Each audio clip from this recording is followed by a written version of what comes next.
So now we'll move over to the left hand. In the left hand, we'll start out with this famous push-pull that you may have seen Buddy Rich use in one of his incredible drum solos.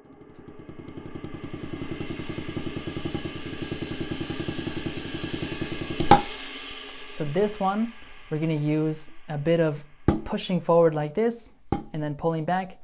Now to get the push motion happen, we have to start here in this position where our fingers are now curled up on the stick.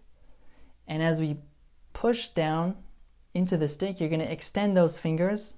You can also bend your wrist to make that happen, and also turn the radius and ulna bones, the forearm. So here's your push motion.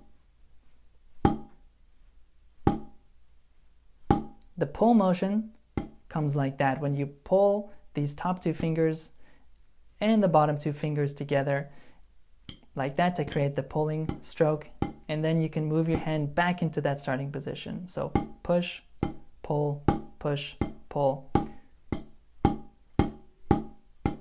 Now this motion, this kind of staccato one, is one that you can actually use on a surface that doesn't have much rebound.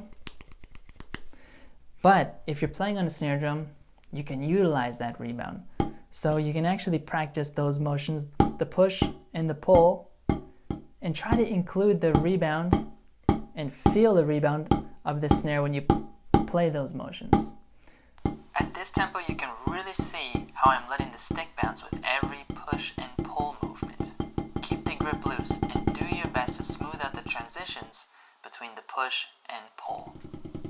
This will allow you to utilize rebound and have total control at higher tempos. Now, most people watching the video up to this point are not going to be able to learn this drum technique. Now here's why. It's not because you didn't learn the motions. I just showed you everything you need to know to play and learn this drum technique. What it requires though, if you want to actually see results, is that you show up every day, that you be consistent. And the most important thing you can do to develop any drum technique, whether it's a push-pull technique, it's improving your double stroke, it's finally unlocking a Muller group of three, whatever it is, it all relies on two things. Your ability to observe what is happening, and then your ability to critique your motions and pick out those details. If you can do those two things, and you can show up every day and do the work, then you will learn this drum technique. I'll encourage you to not put a timeline. Don't put 2 weeks or a month or even a year as a goal. Just have it as, I will learn this technique eventually. Doesn't matter about the time. Your goal should be to show up every day. So showing up every day is key, but also the other thing that is key is having a good study tool.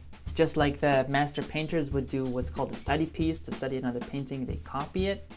We're going to do the same thing when we study drum technique. You want to have a recording that you can use as your study tool so that you can film yourself from the same angle and watch back and then be able to critique yourself that way. That's why in my technique course, The Art of Efficiency, I included video loops for every single drum technique so that you can do that. Again, if you get that technique course and you don't put in the time, you don't use those video loops, you're not going to see any progress. Show up every day, be consistent, and the main two things that I mentioned earlier, become good at observation, noticing details, and critiquing yourself. If you're interested in that course, or you want to see what it's all about, I'll put the link in the description and I'll drop it in the comments. All right, thanks for watching this video, and I hope it was useful for you.